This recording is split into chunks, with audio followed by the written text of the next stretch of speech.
Jai Shri Ram. Now we come to Canto 12.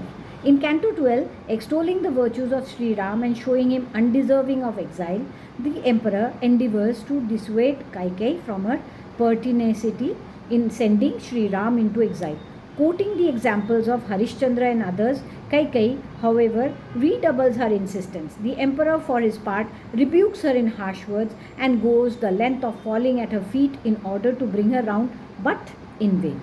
On hearing the cruel request of Kaikeyi, the emperor thereupon fell a prey to anxiety and suffered great agony a while. He said to himself, "Can it possibly be a daydream on my part, or could it be a confusion of my mind? Or could it be a vivid mental picture of things experienced in a previous birth, or a disturbance of the mind?" Reflecting thus, the king could not make out on the spur of the moment what it was. On the other hand, he experienced great agony, causing him to swoon. Then, regaining consciousness, he felt tormented once more by the memory of Kaikeyi's words. Distressed and uneasy as a deer at the sight of a lioness, and seated on the bare floor, he began to sigh like a highly venomous serpent fixed to a charmed spot through magic spells. Uttering the remark, "Oh, what a pity!" the indignant king fell into a swoon once more, his mind infatuated with grief. Regaining consciousness after a long time and feeling greatly distressed and enraged, the monarch spoke to Kaikeyi as follows, as though consuming her with his glow. "O cruel woman of wicked conduct, bent upon exterminating this race, what wrong has been done to you, you poor wretch, by Ram or even by me? Ram, a scion of Raghu, always serves you in the same way as he does his own mother. Wherefore then are you bent in this way upon bringing ruination to such a one at this juncture? Surely you have been unwittingly lodged in my house for my own destruction, even as one would lodge a highly venomous female serpent, knowing it to be a princess. When the entire living creation extols the virtues of Ram, for what offense shall I forsake my beloved son? Nay, I can, if need be, forsake my other two wives, Kaushalya and Sumitra, or even my royal fortune, nay, my very life. But I would on no account part with Ram, who is so fond of his father. Supreme is my delight on seeing my eldest son, while my very consciousness is lost if I fail to see Ram. The world may continue to exist without the sun, or a crop may live without water. Life, however, cannot in any case continue in my body without Ram. Therefore, have done with it. Let this resolution be given up, O lady with sinful resolve. I even hereby touch your feet with my hand as a token of submission. Be gracious to me. What for has this most cruel design been conceived by you, O sinful woman? If, however, you wish to ascertain my kindly or unkindly feeling towards Bharat, let that which was recommended by you first in connection with Bharat, a scion of Raghu, come into effect. Let him be forthwith installed as Prince Regent instead of Ram. The observation so often made by you that the glorious Ram, who is senior in the practice of virtue too, is my eldest son as it were, must have been uttered in order to coax me or to exact some service from him.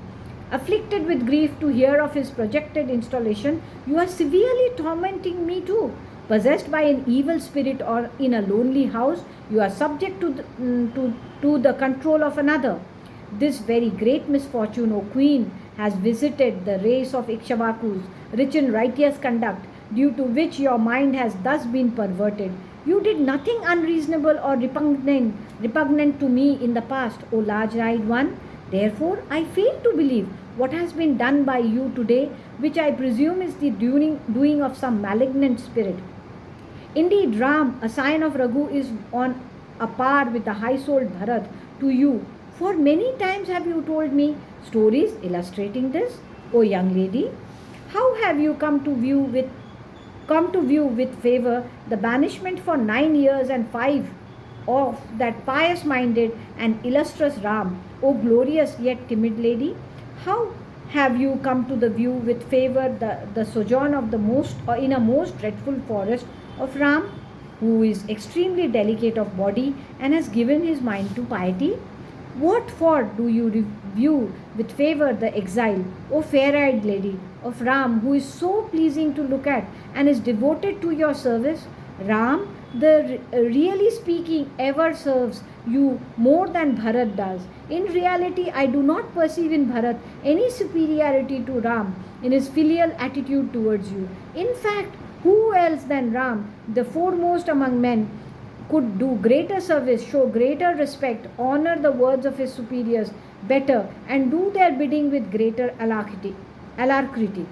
No censure or calumny against Ram has been heard from the mouth of any of the many thousands of women in my gynecium and numerous dependents maintained by me, reassuring all created beings, mankind with a guileless mind.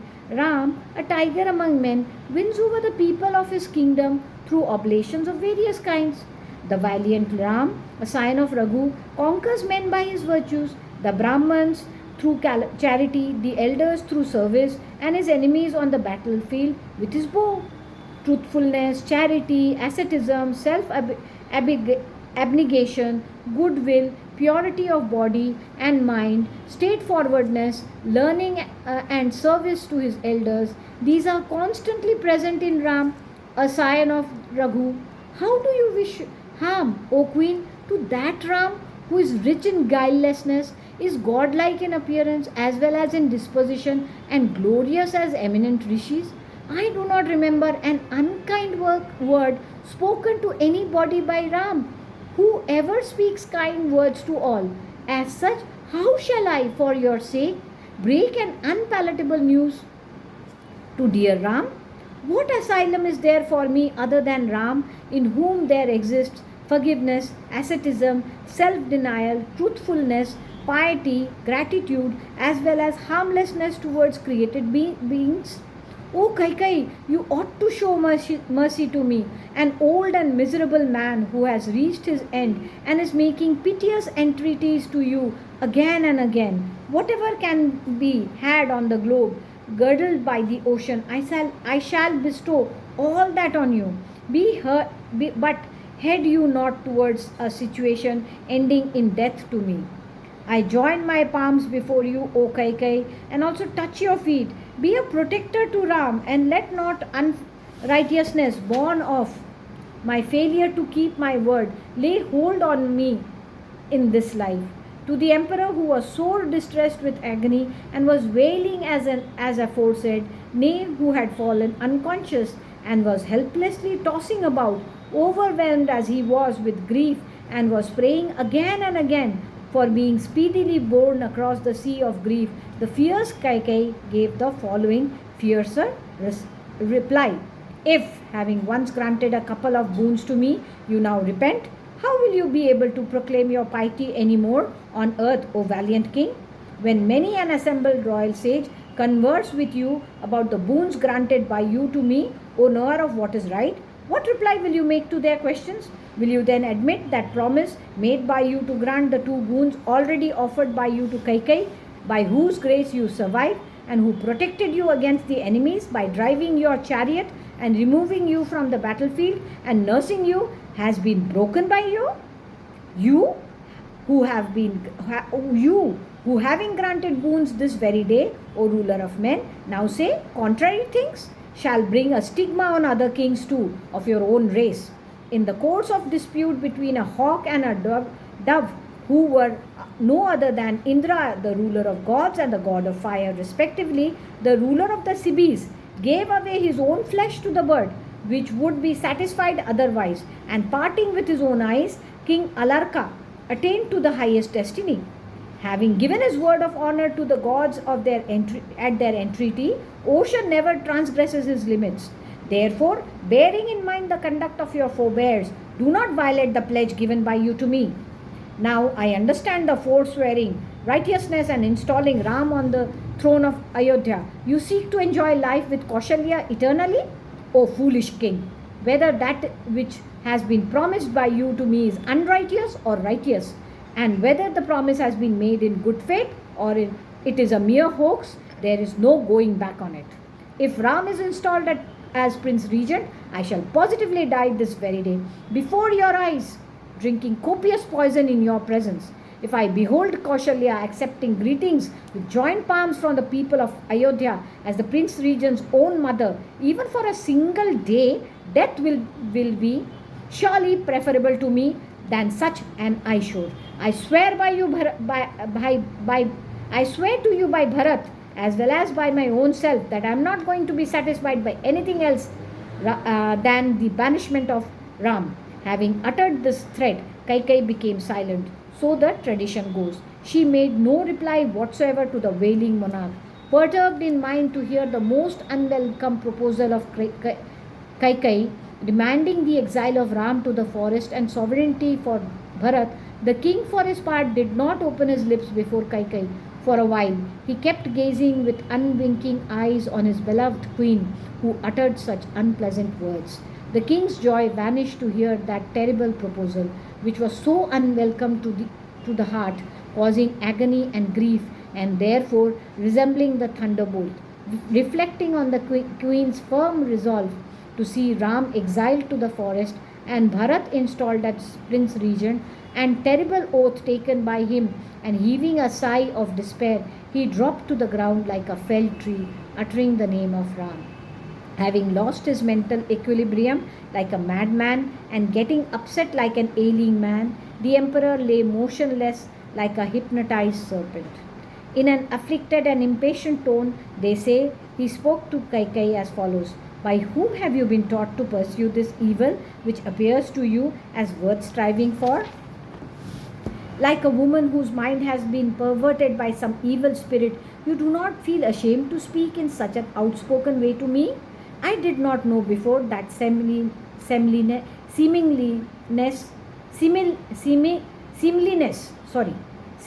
of behavior has altogether taken leave of you. I find your conduct at the present moment contrary, as it were, to what it was when you were young. From what circumstances, for that matter, has fear cropped up in you, who actually seek of me such a boon, to see Bharat seated on the throne and Ram, a sign of Raghu, settled in the forest? Therefore, have done with this hostile attitude as well as with this groundless apprehension towards Ram. If a kindly act is sought to be done by you to your husband, that is myself, and the world at large as well, Bharat, O cruel, petty-minded woman, of sinful resolve, wicked indeed, what grievance can you possibly have against Ram and myself, or what offense do you find have we done against you? Without Ram, Bharat will in no case dwell in the kingdom of Ayodhya, much less rule over it. For I consider Bharat stronger in virtue even than Ram.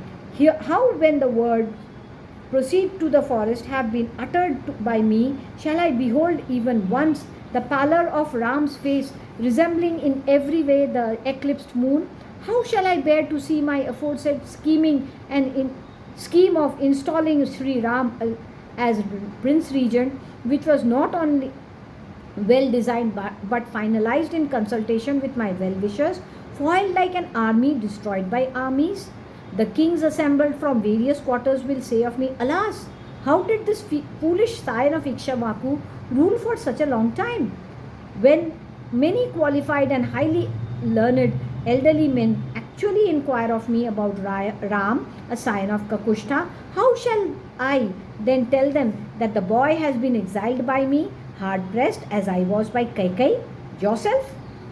If I plead to support of my action that this has been done to vindicate the cause of truth, inasmuch as I did so only to redeem the promise made to you, my latest announcement made in public to the effect that Ram would be installed as Prince Regent the following day would be falsified. What will Kaushalya say to me when Ram, a scion of Raghu, proceeds to the forest? And having done such an unkind act to her, what reply shall I make to her enquiry in this behalf? Nay, whenever Kaushalya, who has always sought to please me and speaks kind words to me, and who has given birth to my pet son, and deserves to be kindly treated by me, waited on me like a maid servant in rendering personal service to me, and a friend in tendering salutary advice as well as in sport, like a better half, while assisting me in the performance of sacred duties, and a sister while procuring me to other wives, as well as like a mother while serving up dinner.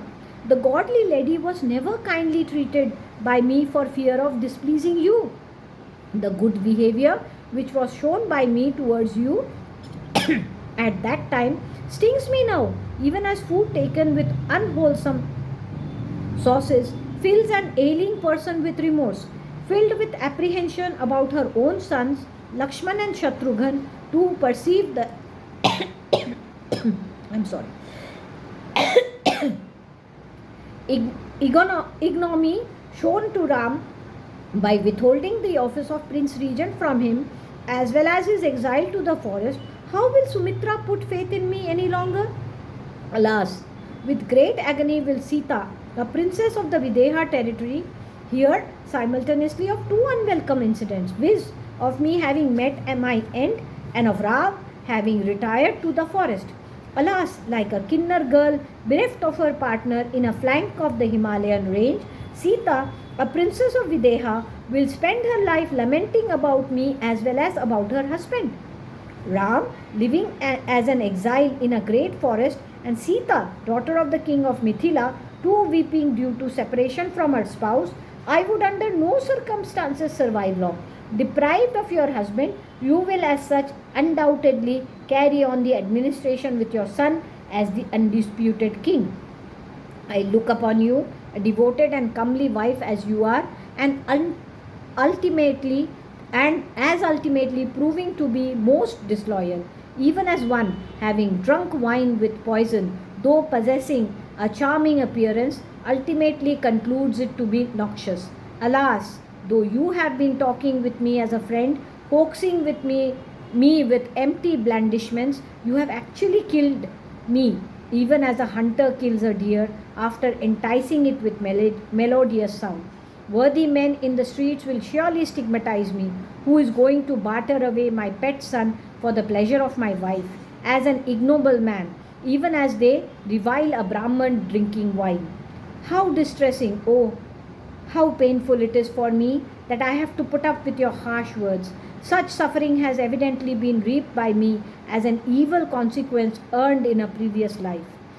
Like a halter placed around one's neck through ignorance, O wicked woman, you have been lovingly maintained by me, sinful as I am. Enjoying life with you, I did not perceive you to be the cause of my death. I have embraced you in retirement, even as an infant would handle a black cobra in a solitary place. The world of living beings is surely fit to revile me, such as I am, saying that high-souled boy of mine has actually been deprived of his fatherly protection by me, evil-minded as I am, and making the following further observation. Alas, extremely foolish is King Dashrath, whose mind is given to concupiscence, and who has exiled to the forest his favorite son for the sake of pleasing his wife. Emaciated prior to his wedding through a study of the Vedas and privations entailed by the vow of religious study, as well as through service rendered by his preceptors, Ram will indeed, even during his period of enjoyment, undergo again great hardship in his forest life. My noble son Ram is incapable of addressing a word of protest to me. Commanded in the words, "Go into exile to the forest," he will only say, "Be it so." Should Ram, a scion of Raghu, do the contrary when commanded in the words, "Proceed to the forest," it would be welcome to me, my darling, however, would never do so. O Ram, having repaired to the forest, death will take me, hooted by all men and unpardonable in their eyes, to the abode of Yam, the god of punishment. Myself having joined the majority, when Ram, the foremost among men, has proceeded to the forest, what inconceivable wrong will you inflict on the remaining people so beloved of me? If Kaushalya, my senior-most queen, will miss me as well as Ram, as also her two other sons, Lakshman and Shatrughan, the former of whom is sure to follow Ram to the forest, and the latter will meet the same fate as Ram, the godlike lady, unable to endure the woes, will follow me to the abode of Yam, and Sumitra will also follow suit. Having thus thrown into hellish tortures Kaushalya and Sumitra as well as myself along with our 3 sons, be you, the notorious daughter of King of Kaikais, happy. You alone will then take care of Ikshvaku's everlasting race, which though adorned with manifold virtues and incapable of being harassed, will be abandoned by Ram as well as myself, and will such be mentally disturbed. In case this banishment of Ram proves agreeable to Bharat, let not Bharat perform my obsequies when my life has departed.